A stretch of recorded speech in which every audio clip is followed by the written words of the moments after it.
Proverbs chapter 5. Avoid promiscuity. Listen to me, my son, for I know what I'm talking about.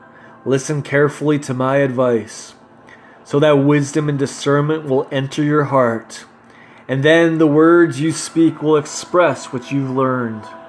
Remember this: the lips of a seductress seem sweet like honey, and her smooth words are like music in your ears. But I promise you this: in the end, all you'll be left with is a bitter conscience, for the sting of your sin will pierce your soul like a sword. She will ruin your life, drag you down to death, and lead you straight to hell. She has prevented many from considering the paths of life. Yes, she will take you with her where you don't want to go, sliding down a slippery road and not even realizing where the two of you will end up. Listen to me, young man, and don't forget this one thing I'm telling you. Run away from her as fast as you can. Don't even go near the door of her house unless you want to fall into her seduction. In disgrace, you'll relinquish your honor to another, and all your remaining years will be squandered, given over to the cruel one. Why would you let strangers take away your strength, while the labors of your house go to someone else? For when you grow old, you will groan in anguish and shame as sexually transmitted diseases consume your body. And then you'll admit that you were wrong and say, if only I had listened to wisdom's voice and not stubbornly demanded my own way, because my heart hated to be told what to do. Why didn't I take seriously the warnings of my wise counselors?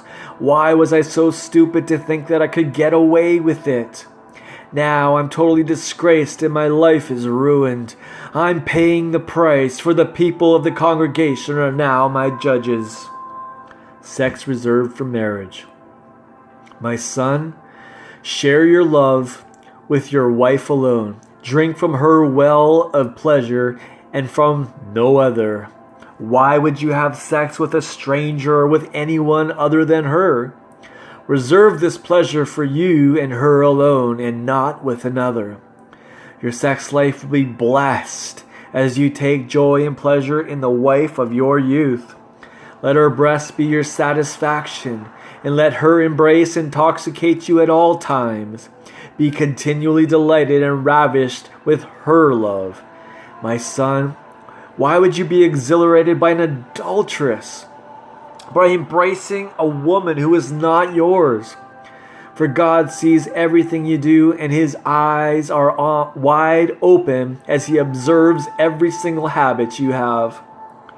Be aware that your sins don't overtake you, and the scars of your own conscience become the ropes that tie you up.